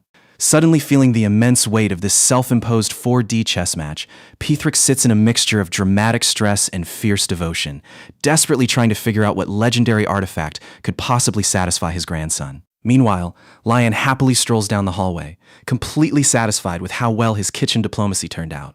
Having successfully smoothed things over with his grandfather, Lion heads back to his quarters feeling incredibly light on his feet. The comfort of his newly unlocked physical stamina is a total game changer, allowing him to move with an ease he never could have dreamed of in his previous, frail body. But while our boy is basically floating down the hallway, he decides to check in on his younger brother, Lixel. Let's just say, the vibe in Lixel's room is not immaculate. Lion slides open the study doors, carrying a tray of snacks, only to find Lixel completely face-planted on his desk. Bro is buried under a literal mountain of books and documents, looking like he's pulling a desperate, all-night cram session. Lion can't help but tease him, throwing out a goofy nickname to poke fun at the absolute state of his usually tidy brother's room. Lixel instantly turns bright red, desperately covering his mouth because he is utterly mortified that his older brother caught him slipping like this. To ease the tension, Lion slides over a plate of his freshly baked sweet potato chip cookies. Lixel is running on pure fumes, so he takes a bite and immediately freezes. Our boy's baking is so good it basically forces Lixel's brain to reboot. The delicate, perfectly balanced flavor is so delicious that Lixel is just staring at the cookie in complete awe. Seeing his brother's sheer delight, Lion drops the good news. He talked to their terrifying grandfather and secured permission for Lixel to take a breather. He explains that with his coming-of-age ceremony around the corner, he wanted Pithrick to ease up on the grueling training schedule so the whole family could actually show up in high spirits, not looking like zombies. Lixel is deeply moved by how much Lion cares about him. He mutters a soft thank you, though internally, he knows Pithrick's brutal training assignments aren't actually the reason he's this exhausted. Seeing his brother looking all nervous and tense, Lion starts playfully teasing him, asking if he's secretly writing love letters or if he's got his eye on a girl. Absolutely horrified by the implication, Lixel quickly sets the record straight. It's not a girl, and it's not even their grandfather's training. The real reason he's stressing out is Lion's upcoming coming-of-age ritual. Lion realizes his brother is talking about the legendary library labyrinth. In House Astery, this ritual is a massive deal. Entrants have to navigate a magical library that literally scales to the user's level, guiding them to the exact magic they need most. If you manage to reach the end, you get to walk away with a powerful magical item. But if you try to fight the library or conquer it by force, it turns into an impenetrable, endless maze. Knowing that the original owner of his body used to use this quiet, peaceful library as a literal hiding spot, Lion smiles. He's secretly touched that Lixel is losing sleep, worrying about how he'll survive in there without any mana. Lion tries to reassure his brother that the ritual is just a formality, but Lixel violently shakes his head. No, you don't understand, big bro. The labyrinth isn't the problem. The real boss fight of this ceremony is the outfits. Lixel drops a massive truth bomb about their incredibly powerful grandfather. Pithrick Asteri has absolutely zero sense of aesthetics. The patriarch is a legendary warrior, but left to his own devices, the man will unironically pull up to a formal event wearing a flamboyant, mismatched disaster featuring a garish cape, bright pants, and colorful heels. Back in the day, their advisor Sylvia was the only one who could physically block him from walking out of the castle looking like a circus clown. But now that Sylvia is retired, Lixel is in complete despair. They are doomed to suffer a public embarrassment of catastrophic proportions. Honestly, Lion completely agrees that Pithrick's legendary lack of taste must be stopped at all costs. Smiling confidently, he tells Lixel to relax. He promises to find a way to handle the fashion crisis, proposing that the entire family wear matching, professionally tailored outfits for the ceremony. To track down a master tailor, Lion heads down to visit Mudu's family. He brings a bag of his special cookies, which instantly wins over Leah and her excited kids. Once the kids are happily distracted by the snacks, Lion gets down to business. He asks Leah if she can introduce him to the incredibly talented tailor who volunteered at the orphanage. Lion remembers watching the guy effortlessly alter clothes and make gorgeous outfits out of literal scraps, which is a major flex for any craftsman. Leah looks instantly hesitant and a bit distressed when he brings it up. She agrees to give him the directions, but she leaves him with a warning. Once he actually gets to the shop, he'll understand why she was so hesitant to send him there. Lion follows the directions to a super sketchy, run-down, overgrown area on the edge of the estate. He finds a weathered, creaking sign hanging by frayed ropes and covered in cobwebs. The name on the sign? Andre. Feeling a little bit of dread, Lion steps inside. He walks down a creepy, dimly lit hallway lined with silent, staring mannequins. At the very end of the hall, there's a bright doorway, and he can see the silhouette of a man standing inside. Lion politely calls out, and the tailor, Andre, gasps in absolute, dramatic excitement. Bro is reacting like he hasn't seen another human being in years. Andre instantly recognizes Lion. Even though Lion's hair and eyes look different from the day they met at the orphanage, the tailor knows that face anywhere.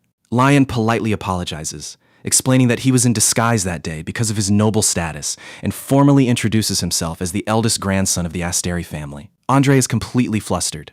He cannot believe a high-ranking noble actually tracked him down to his dusty, forgotten little shop. Andre quickly invites him into his cluttered workshop. As they walk, Lion spots a glittering grand prize trophy from the Empire's most prestigious design competition sitting on a wooden shelf. Okay, so the guy isn't just a random volunteer. He's a certified genius. Andre offers to brew some tea, and Lion decides to pull out his secret weapon, a plate of his homemade sweet potato cookies. Andre takes a single bite, and the crisp, perfect crunch instantly sends him into a full-blown emotional meltdown. The man literally clutches his chest in passionate delight, weeping tears of pure joy. He starts declaring that this cookie is a work of pure art, comparing the flavor to a crown prince falling in love with a country maiden at first sight. Talk about a dramatic food review. Swept up in the emotional overload of a single cookie, Andre looks at Lion with tears in his eyes. He says that even though the rumors call Lion a useless cast-off, the young master is actually a deep, beautiful mystery. He promises to speak with absolute frankness, boasting that he has the skill to draft, cut, and embroider garments more beautifully than anyone else in the entire empire. But then, his face falls. He drops some heavy personal history. Andre is actually the illegitimate child of a noble house. Because of his birth, the elitist noble families treated him like absolute trash. They claimed that letting an illegitimate commoner handle their clothing was a stain on their high dignity. Once the toxic rumors spread, all his wealthy sponsors abandoned him, forcing him into isolation.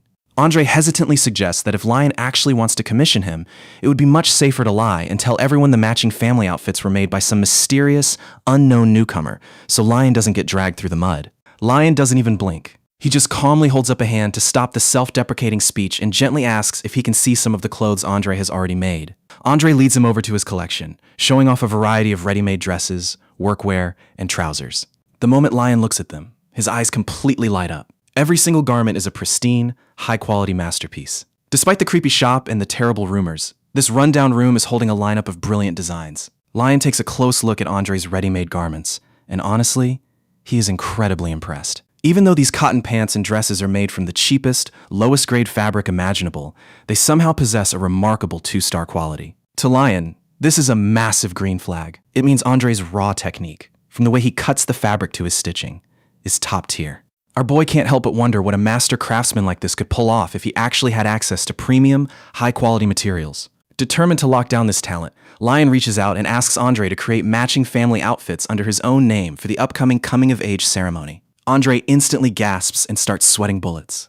He starts panicking, protesting that while this is a dream opportunity, Lion will face massive ridicule and humiliation if the high nobility finds out they're wearing clothes made by a despised, illegitimate tailor. But Lion is completely unbothered. Calm and confident as ever, he assures Andre that he'll take full responsibility and make sure absolutely no one dares to talk trash. He points out that the Asteri family's prestige literally rivals the imperial family itself. He looks Andre dead in the eye and asks if he's willing to take this leap of faith and produce 3 outfits in time for the ceremony. That is all Andre needs to hear. Gripping his fabric tightly, his heart starts pounding with a sudden, overwhelming desire to work with fine materials again. Swept away by Lion's reassuring offer to just focus on his craft without worrying about toxic nobles, Andre places a hand over his heart and enthusiastically accepts the commission. Eagerly grabbing a quill, Andre asks what style and details they should go for. Lion lays out his vision.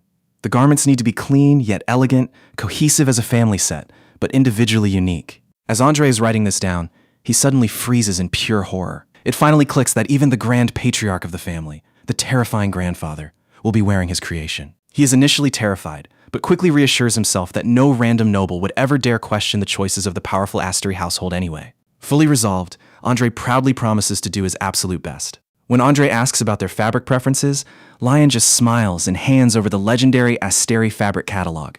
Andre stares in absolute awe at the golden embellished book, barely able to believe he's even allowed to lay eyes on such a mythical resource. With Lion's permission, he opens the catalog, and a gasp-inducing golden light literally radiates from the pages. The catalog is packed with the finest, most exotic textiles from across the continent, including rare elf's hair and magically treated fairy's breath. Andre is completely spellbound, flipping through the pages in utter delight. Suddenly, his eyes stop on a particular sample of magically treated worsted yarn. He recognizes it instantly, recalling that a certain noble lady regularly commissioned clothes from this exact fabric back when his business was actually thriving. He had always wondered where it came from, but the catalog lists absolutely no information about its creator.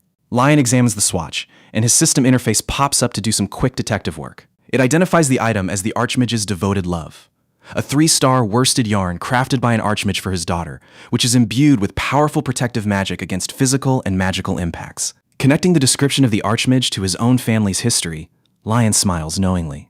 He declares that since they're going for a matching family look, they absolutely have to use this legendary fabric. Andre eagerly agrees and gets ready to take Lion's measurements. But their session is suddenly interrupted by a massive commotion outside. Lixil has arrived, and he didn't just walk over. He brought dozens of wagons with him. Lion and Andre step out to find the courtyard completely packed with workers unloading top-tier sewing machines, high-quality thread, mannequins, and premium fabrics. Lixil stands nearby looking incredibly confident, explaining that since this is for his brother's one and only coming-of-age ceremony, this level of support is only natural. While Lion is dryly amused by his younger brother's extreme overpreparedness, Andre is practically weeping with joy. He starts eagerly requesting to replace every single one of his old, worn-out tools with this sparkling, state-of-the-art equipment. Once his measurements are taken, Lion asks Andre for one more favor, to teach him some basic tailoring skills in his spare time. Both Andre and his assistant are completely flustered by the request.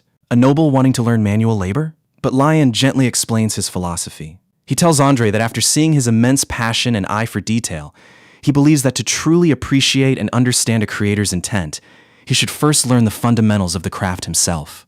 Deeply moved by Lion's profound respect for his trade, Andre enthusiastically agrees to teach him everything he knows. While Andre goes to take Lixil's measurements, Lion wanders over to a wooden table in the workshop. He picks up a basic cotton pants pattern, wondering how Andre managed to turn such poor material into a decent garment. Deciding to try hand sewing the piece without the help of any automated machines, Lion pulls out the magical artisan's repair kit he received as a bonus from the magic shop. Lion sits at a desk in the warm sunlight and opens the kit. He pulls out a glowing, self-threading needle and begins stitching. To his surprise, he finds the meticulous task incredibly peaceful. The magical needle projects faint, glowing guidelines in his vision, calming his mind and allowing his stitches to grow remarkably, even as his hands fly across the fabric. He is so deeply focused on his work that he doesn't even notice when Lixil returns. When Lion finally pauses and sees his brother watching him, he quickly apologizes for not noticing him sooner. Lixil just smiles warmly, completely amazed by the intense concentration his older brother was just displaying. When Andre comes over to inspect Lion's handiwork, he gasps in absolute shock. Even though the stitches are slightly uneven, the progress is incredibly impressive for a complete beginner. The sight of those hand-sewn seams suddenly triggers a dramatic realization in Andre's mind. He begins stitching and writing furiously, entering a passionate frenzy. He realizes he had been so focused on ready-to-wear garments that he completely forgot hand-sewing is the very foundation of elegant, custom, formal wear. Watching the tailor completely lose himself in his own world of design and fabric, Lion just sighs in amusement. He turns to Lixil and suggests they head back for the day. Lixil agrees, gently reminding him that they have a formal dinner scheduled with their grandfather that evening. Later that evening, the patriarch makes his way down to the dining hall. Now, keep in mind, this man is basically carrying the entire kingdom on his back, virtually doing all of the emperor's workload decades after the Demon War wrapped up. But at the end of the day, He's just a devoted granddad. Lion and Lixil are the only precious treasures left from his late daughter, so his top priority is keeping them safe. In fact, he enters the hall with a quiet promise to himself. He is going to protect Lion at all costs and make sure the boy's insane true potential stays completely hidden from the outside world. Inside, the two brothers are already waiting, but the atmosphere is thick enough to cut with a knife. Dinner starts off super quiet and formal, and watching Lixil sit in his usual isolated silence, Lion realizes just how rarely their family actually gets together like this. Driven by a desire to break the ice and help heal some of that heavy, unspoken grief, Lion decides to just take the leap. He casually mentions meeting a tailor earlier that day and finding some strange glowing fabric hidden in the estate, before turning right to his grandfather and asking point blank if he made it for their late mother. That question hits the table like a flashbang. Both Lixil and the patriarch freeze, completely caught off guard. After a moment of heavy silence, the old man finally gives in and admits the truth. Back then, he was so worried sick about his daughter's safety that he handpicked the finest magic wool, enchanted every single individual strand with protective magic, and had it woven specifically for her. He genuinely thought there was none of it left in the world. Seeing the door to their past cracked open, Lion doesn't miss the opportunity. He immediately proposes using that exact same protective fabric to make matching outfits for all three of them to wear at the upcoming coming-of-age ceremony. Lixil jumps on board right away, and after thinking it over for a second, Grandpappy yields to Lion's request. From there, preparations speed run into high gear. Master Tailor Andre is brought back to craft the formal wear out of this legendary magic cloth. Lixil takes complete charge of all the administrative work, while their grandfather opens up his massive pockets to provide full financial support. With his family taking care of literally every practical detail, Lion suddenly finds himself with zero responsibilities left to manage. So, naturally, our boy decides to use his free time to grind. He wants to force his system interface to unlock a tailoring skill, so he sits down and works meticulously from scratch. No automated machinery, no shortcuts. He puts in the sweat equity and hand sews a genuinely solid shirt. But he waits, and absolute crickets. No system notification pops up to declare a new talent. Bro is left standing there completely perplexed. Why didn't the system give him the pop-up? Lion starts running the math based on how he unlocked blacksmithing and cooking in the past. Was simple self-study not enough? Did he actually need higher quality alchemical tools or direct instruction from a master craftsman to get the system's seal of approval? Before he can process the issue any further, the estate's new maid knocks on his door with an update. Andre has arrived. But as she reports that the formal wear seems to be fully finished, she mentions a detail with lingering concern. Master Andre has a strangely troubled expression on his face, almost like something unexpected went horribly wrong. Lion heads down to the drawing room to see what's going on, and Master Tailor Andre presents him with the primary formal suit. Lion tries it on, and honestly, the drip is immaculate. The craftsmanship is pure perfection. But despite how insane the outfit looks, Andre is standing there looking like he's having a total existential crisis. Andre explains that as beautiful as the garment is, it's actually incomplete. It's completely missing its centerpiece around the neckline. No necktie, no bow tie, no cravat, nothing to pull the whole look together. But then Andre drops the real bomb. He asks Lion to personally craft and embroider the missing neckwear for the entire family. Lion is instantly flustered. Bro is an absolute novice. Isn't it borderline disrespectful for a complete amateur to start messing with the work of a world-class master tailor? That's when Andre sets the record straight with a surprisingly heart-wrenching lore drop. Decades ago, he was the one who made clothes for Lion's late mother. He remembers how the patriarch personally thanked him, even infusing protective magic into his daughter's clothes because family meant everything to him. Andre realized that for this family, garments made by loved ones carry a meaning that no outside craftsman could ever replicate. He wants the final piece to come directly from Lion's hands. Hit right in the feels, Lion agrees without hesitation. They sit down like a high-fashion creative team to plan out the drip. For his grandfather, they design a formal, dignified necktie that practically screams aura and authority. For his brother Rixel, they go with a sleek, sophisticated bow tie that adds a youthful flair fitting for the family heir. Lion decides to save his own outfit for last, focusing entirely on his family first. Andre then starts breaking down the actual anatomy of a necktie, teaching him about the broad end, the small sword, and the bar tack. Hearing all this military-sounding vocabulary, Lion lightheartedly jokes that they should probably avoid using the word sword around his grandfather, considering the family's incredibly tense history with the Sword Master House. Equipped with top-tier silk that naturally holds its shape without needing extra lining, Lion locks in. He gives himself 3 days to master the craft and get the job done.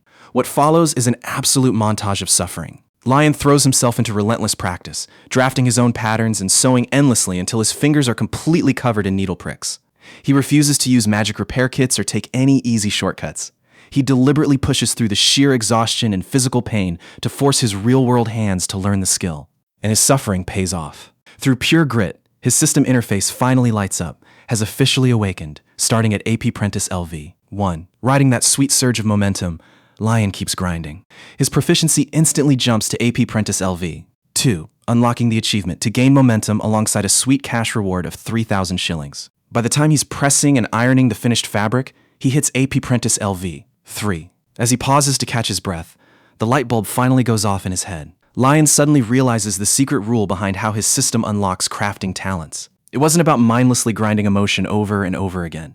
The system triggers based on genuine emotional urgency and real necessity. His blacksmithing unlocked when he desperately needed tools to harvest alchemical herbs. His cooking unlocked when he needed specialized oil for baking. And his tailoring only unlocked when he had a deep, heartfelt desire to complete these clothes for his family. With that newfound clarity, Lion takes on the final step: embroidery. He stitches a delicate leaf and branch motif, symbolizing the family's eternal bond. As his needle moves, his special system skill kicks in automatically, dramatically elevating the quality of his work far beyond what an apprentice should be capable of producing. When Lion attaches his newly crafted, enchanted necktie to the formal suit Andrew built, the system blows up with a glowing announcement. The synergy between the master tailor's suit and Lion's personal tie triggers an evolution, causing the combined outfit to ascend into the... Just like that, through pure heart and relentless grind, our boy creates his very first 4-star item. That 4-star suit set created for his grandfather doesn't just look immaculate, it's packed with broken stats. The system endows it with automatic body temperature regulation, impact immunity against both physical and magical attacks, and the prestigious aura of the Asteri family. Creating a set this high tier registers as stage 1 for the achievement. Keeping his momentum going, Lion immediately pivots to his brother Lixel's outfit, finishing it off with an ornate bow tie and brooch. Boom, achievement progress moves to 2 out of 3. Now, it's time for his own drip for the upcoming coming-of-age ceremony. Lion wants a design that's unique to him while still honoring the family aesthetic, so he settles on creating a stick tie. A short, sleek tie centered around a central jewel. He goes browsing through his grandfather's private gemstone collection and locks eyes on a glowing purple gem that perfectly matches the signature eye color of the Asteri bloodline. He sets the gem, places the finishing touches on his suit, and the system pops up to announce that the final stage of the achievement is officially unlocked. And the rewards for pulling off a high-tier craft way above his level are absurd. The system hits him with 15,000 shillings, plus a 10,000 shilling bonus, giving him a grand total of 25,000 shillings in one go. That massive influx pushes his balance straight past 100,000 shillings, which triggers a major system milestone. The shilling shop is officially open. Our boy is practically hyperventilating with excitement. He's ready to online shop like it's Black Friday. But right as he's about to open the shop interface, Lixel walks into the room. Lixel takes one look at him and finds out Lion has been awake for 3 straight days speedrunning tailoring. Big brother instinct kicks in immediately, and Lixel demands he prioritize his health and get into bed right now. Lion is literally begging, "Bro, please, just let me browse the shop for 1 minute." But Lixel isn't having it. He has the maid drag Lion straight to bed, and the second his head hits the pillow, Lion instantly passes out. The next morning, Lion wakes up fully rested and puts on his custom suit with that glowing purple gemstick tie. He rolls up to the grand ballroom alongside Lixel and his grandfather for the coming-of-age banquet. The hall is packed with noble guests. And of course, a few shallow haters start whispering, dismissing Lion as just some eccentric outcast who's going to get completely outshined by his brother. Noticing the toxic vibes, the patriarch quietly tells Lion not to pay any mind to fake flatterers. Lion stays totally unfazed, calmly assuring his grandfather that he has zero intention of bringing shame to the Asteri name. Lixel opens the banquet, addressing the crowd with refined authority. But when it's Lion's turn to step up to the mic, bro absolutely slays. He delivers his speech with effortless charisma and total poise, a natural composure he built up from his brutal years doing corporate presentations back in his past life in Korea. His captivating presence paired with his custom drip leaves the entire noble crowd standing there with their jaws on the floor. Watching from nearby, his grandfather beams with quiet pride, giving him a warm, "Well done." Later that evening, Lion and his grandfather are relaxing at a balcony table overlooking the bustling banquet hall. The patriarch brings up the upcoming ritual of the labyrinth, asking Lion what item he plans to take inside. In this world, the rewards you get from the labyrinth depend on what you bring with you. Mages bring staves to get new spells, or grimoires to unlock ancient knowledge. But since Lion walks a completely non-traditional path as an alchemist and craftsman, his potential outcomes are literally infinite. Lion takes a smooth sip of red wine, grins, and drops his answer. He's going to bring a potion he brewed himself. Lion breaks down his logic for his grandfather. He doesn't have high-grade combat gear or raw, innate magic talent, so bringing his single best self-crafted creation, a high-grade potion, is literally the smartest play. His grandfather nods in full agreement, calling it a sharp move and assuring him that the ancient labyrinth will grant him knowledge tailored to his unique crafting abilities regardless.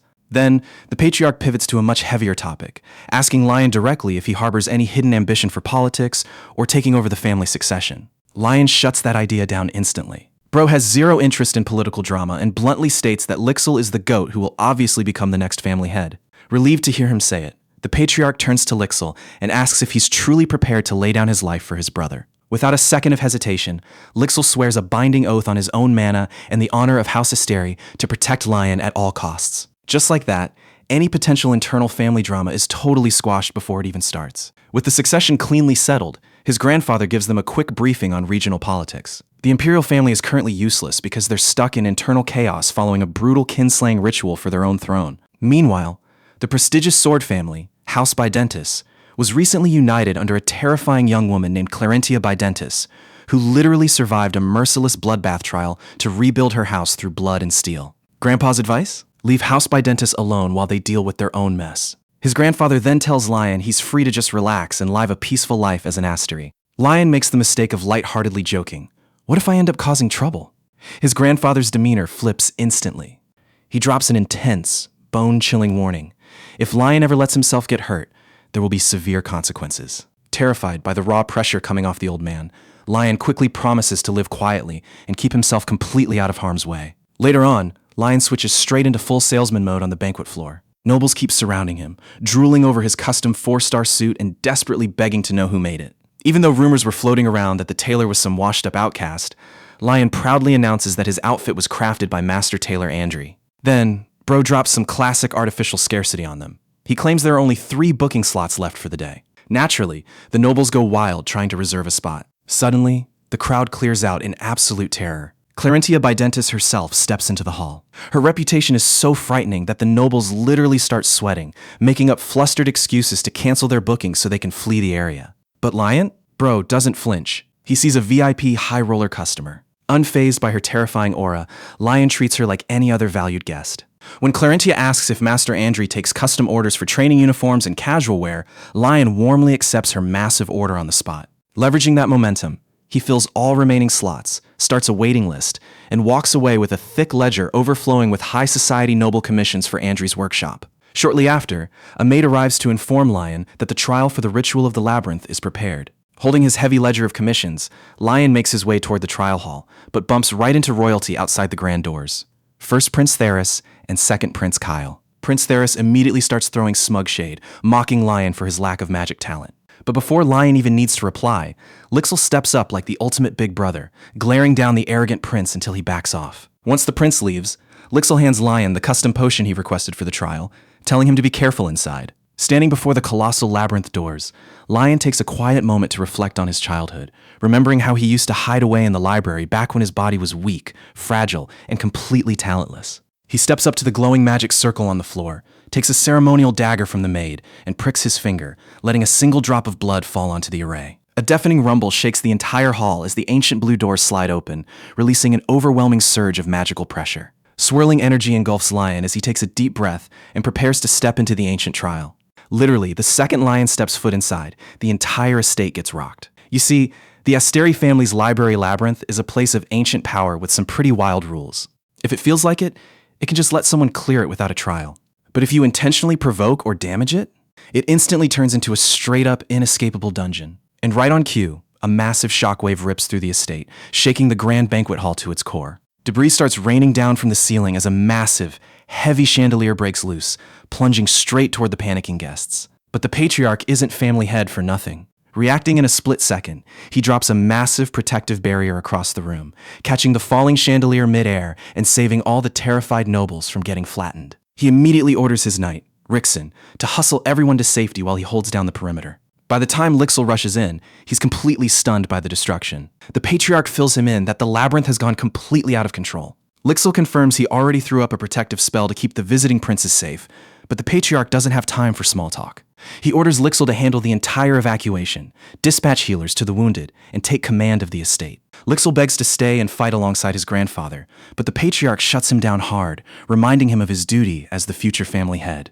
Reluctantly, Lixil backs off and leads the rescue efforts outside. While the rest of the nobility is sprinting for the exits, one person just stands there completely unbothered. Clarentia Bidentis. When the patriarch asks why on earth she hasn't fled yet, her reason is legendary. She casually explains that she placed a massive apparel order with Lion, and she has zero intention of letting a little chaos disrupt her plans. She's staying right nearby until he walks back out safely. You've got to respect the dedication to the drip. Nearby, the patriarch's loyal maid, Sylvia, quietly mentions just how extraordinary Lion's foresight was for predicting something was off. Knowing they can't let news of this disaster leak to the outside world, the patriarch orders Sylvia to seal the area. Activating her glowing purple magic, Sylvia locks down the entire perimeter, while the patriarch pulls out a legendary artifact, a golden pocket watch. Channeling its power, he stabilizes the exterior of the labyrinth, securing a guaranteed exit route for Lion. Meanwhile, what's happening to Lion inside this apocalyptic dungeon? Is he fighting for his life? Nope. Bro wakes up lying peacefully in a sunlit meadow surrounded by vibrant, blooming flowers. Before he can even figure out where he is, system notifications start flashing across his vision like crazy. He just unlocked the achievement. Not only does he now have full permission to read every single book in the entire library, but he also gets a permanent +10 to his intelligence, a permanent +10 to his mana, and his body automatically generates a high-purity mana circle on the spot. Lion is sitting cross-legged in the grass, completely flabbergasted. He literally cleared the entire labyrinth the exact second he stepped through the front door, without doing a single trial or even knowing what triggered it. A floating system prompt pops up right in front of him, asking if he wants to shatter the dungeon's illusion, but Lion pauses to actually think about what just happened. He starts piecing the mystery together. The original Lion used to visit this library all the time as a kid and never triggered a clear.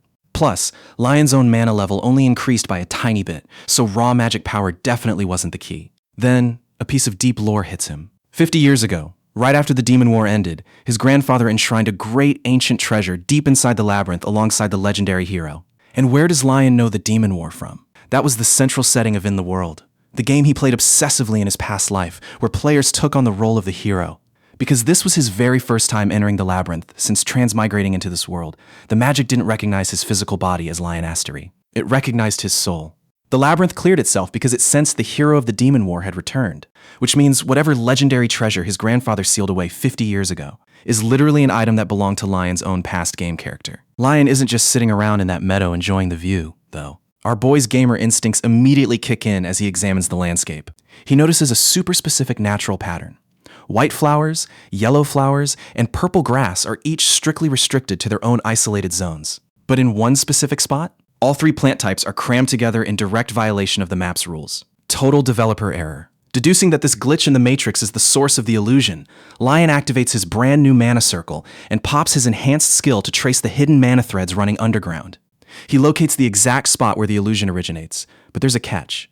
Touching or cutting those threads carelessly will trigger lethal defensive traps. So, how does he solve this? By opening up the pay-to-win shop, of course. Lion pulls up the... Sitting on a fat stack of over 100,000 shillings with his shiny new bronze membership, he filters for cheap items to see what he can afford. Passing right over the useless filler like cooking seasonings and repair kits, he spots an absolute steal, a pair of. They're permanently discounted by 99%, marked down from almost 1,000,000 shillings to just 9,900.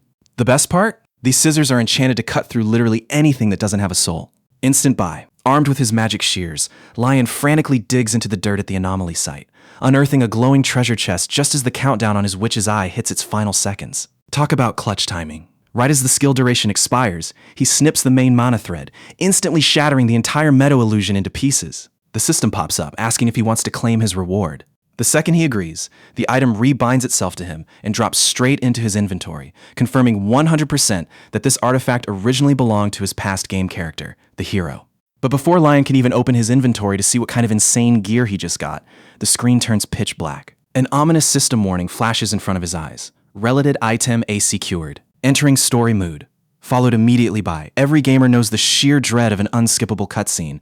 But before Lion can even react, the memory forcibly takes over, overwhelming his senses completely.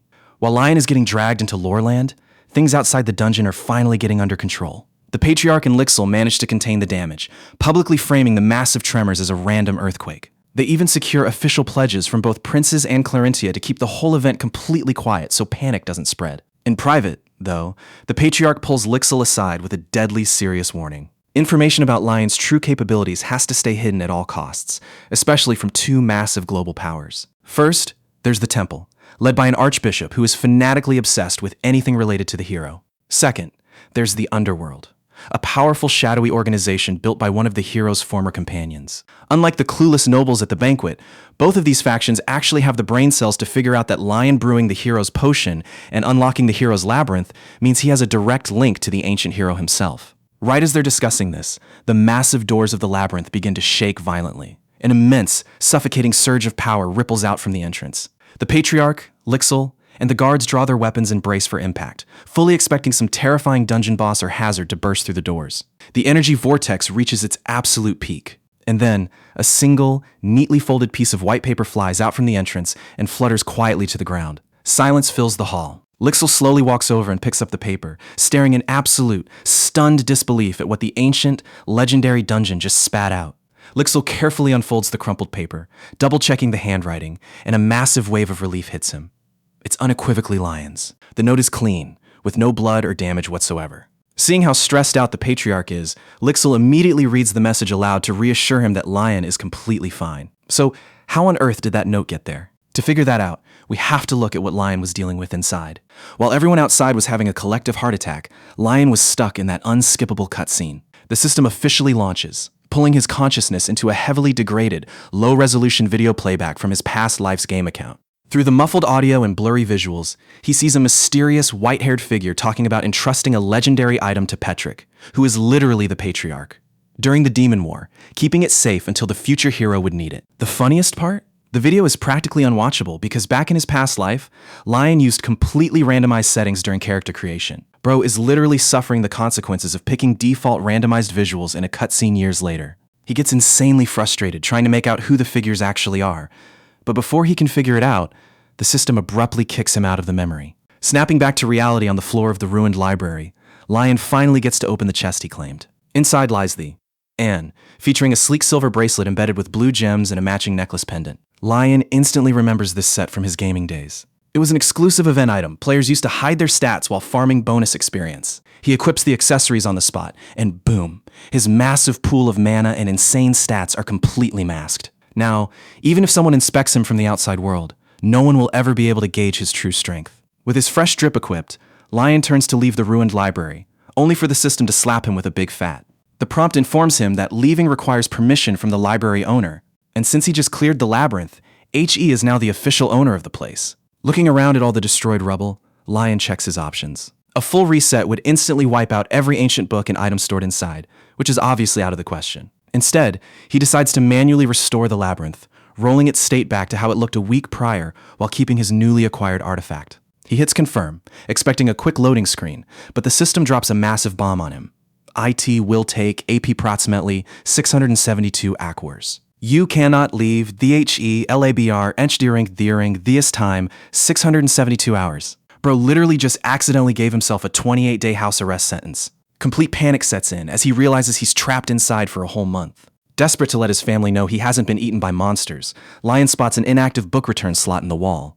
He quickly scribbles a note to his granddad and Lixil to let them know he's 100% safe, slides it through the slot.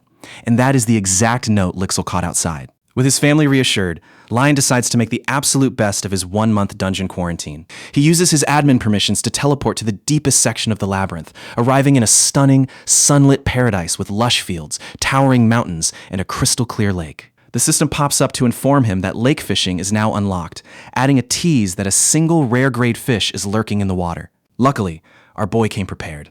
Pulling out the fishing rod and folding chair he bought earlier from the shilling shop, Lion sets up on the bank to gather some food and pass the time. After pulling up a few basic common fish like crucian carp and killifish, his fishing line suddenly gets yanked with insane force. Something massive is on the line. Lion patiently battles the heavy resistance, holding his ground as the rod bends to its limit. With one final, powerful pull, he reels the catch out of the water, hauling a giant, glowing, legendary fish onto the shore, a 2-star. Lion stands on the bank, admiring the massive, glowing purple fish in his hands, a 2-star. Right on cue, the system chimes in with a hilarious prompt, unlocking fishing, AP Prentice LV. 1. Bro literally unlocked a whole new skill branch just by enjoying a good catch. You've got to love RPG system logic. Hyped up by the unlock, Lion decides to turn his legendary catch into a high-tier meal to nourish his body. He picks a picturesque spot by the lake and sets up a full-blown camp, unpacking his cooking gear, folding furniture, and alchemy set. Pulling a promo item from his bag. A. He lights up a cozy campfire under the sunset sky with zero effort. Now, it's time for some gourmet cooking. Lion carefully guts the carp, but he doesn't throw anything away. The entrails are actually a high-grade alchemy material packed with labyrinth mana, so he dumps them straight into his self-heating cauldron for later. For the fish itself, he skewers it head down alongside fresh veggies, letting the excess grease drain off while sealing in all the savory juices. After stringing a hammock between two nearby trees for his bed, Lion sits back by the crackling fire and waits. When the is finally cooked, the smell radiating off it is mouth-watering. A quick system prompt warns him that delicacies made inside the dungeon can't be brought to the outside world, so Lion doesn't need to be told twice. He digs in immediately. Crisp on the outside, insanely tender on the inside, it's pure bliss. And then, the real magic happens. The second he finishes eating, a system alert catches him completely off guard. Consuming the roasted carp just permanently increased his maximum mana pool. Wait, eating good food gives you permanent stat buffs? Lion is mind blown. He instantly resolves to catch and cook a bunch of these for Lixil once he gets out of here. To make things even better, a condensed orb crystallizes from the remnants of the meal. An elite alchemy material that permanently boosts your mana recovery speed once you hit skilled level 1 in alchemy. That's when the bigger picture finally clicks for Lion. He looks around at his surroundings. Limitless fish, overflowing mana, rare alchemical plants everywhere, and zero people around to bother him. He was panicking earlier about being locked inside for a whole month. But this isn't a prison sentence. This is a cheat code training arc. He's in his own private, luxury power leveling zone. So, Lion fully embraces the grind. Over the next few days, he creates the ultimate cozy survival routine inside the labyrinth. He walks barefoot through the lush forest, checks his fish traps, and harvests wild crops like banana sweet potatoes, labyrinth pungent berries, and greenhorn mushrooms. After netting a haul of massive, lobster-sized labyrinth freshwater crayfish, he starts planning to use his leftover flour to make a rich, savory dough soup. While foraging through the woods, Lion picks a lovely bouquet of. He opens up his system interface to inspect the flowers, and a tiny detail catches his eye. Selling price, 300 shillings. Lion freezes. Up until now, he thought the shop was just a place to buy gear. But seeing that price tag, he realizes for the very first time that the flora he gathers inside the dungeon can actually be sold directly back to the system for raw shillings. Lion just stares at the screen in pure shock and excitement, realizing he's sitting on an absolute goldmine. Right as our boy is celebrating his newfound fortune, the system tries to lowball him. When Lion re-inspects his gathered labyrinth crown daisy, the selling price suddenly plummets from 300 shillings down to 250. Frustrated by the cheap valuation, Lion demands to know why the system is cutting his payout, prompting a floating board to explain the shop's real-time valuation mechanic. Items sell higher if you actually understand what you're holding, and right now, his sales comprehension is sitting at 0%. Realizing that dropping lore is the key to inflating his profits, Lion turns full salesman. He starts pitching the flour to the system like he's running a late-night infomercial, breaking down its medicinal and culinary potential. He explains that drying and brewing the crown daisy into tea boosts overall health, while also functioning as a valuable alchemical ingredient. The system acknowledges his pitch and bumps the valuation up to 280 shillings. But our guy pushes even further, arguing against the shop's transaction fees until the system finally gives in, waiving the fee entirely and offering a flat 300 shillings. Lion accepts the deal, instantly securing his payout while locking in 2 crucial lessons. First, studying gathered materials and explaining their hidden value is a cheat code for higher prices. Second, processed goods can only be sold if they are original, brand new, and properly crafted. With money in his pocket, it's time for dinner. Lion crushes up peppercorns from a labyrinth pungent seed and boils the heads and legs of his caught labyrinth freshwater crayfish to create a rich, savory seafood stock. He vigorously kneads and slams flour dough onto his cutting board to give it the perfect chewy texture, letting it rest while he tosses labyrinth greenhorn mushrooms and sliced crayfish meat into the simmering broth. Tearing the aged dough straight into the pot and topping it with fresh crown daisy leaves, he completes a steaming bowl of 2-star labyrinth seafood sujebi. Bro sits down and eats like royalty. The crayfish meat hits with a sweet, lobster-like texture, perfectly balanced by the rich depth of the broth. Full and satisfied, he rests briefly in his chair before jumping right back to his daily gathering tasks. Lion opens the shilling shop and drops a massive 50,000 shillings on a basic carpenter's woodworking set to keep his grind going. Armed with his new tools, Lion heads into the woodland and chops down specklewood trees, harvesting 55 units of labyrinth wood timber across small, medium, and large sizes. But while exploring deeper into the forest, he stumbles across a dark, abandoned wooden cabin. Before he can even process it, a system notification flares to life. By authority of the master of the library labyrinth, the cabin and everything inside now officially belong to him. Lion is hyped. Securing actual shelter for his month-long survival quest without having to build a house from scratch is a massive win. He queries the system to see if he can move the building, and once it confirms relocation is possible, he returns to base camp and clears out a flat area of ground. He triggers the transfer command, unbothered by the system's warning that the process will generate significant commotion. Seconds later, amidst a loud rumble of magical energy, the cabin successfully drops into place at his campsite, topped off with a surprisingly cute system message. Cabin installation complete.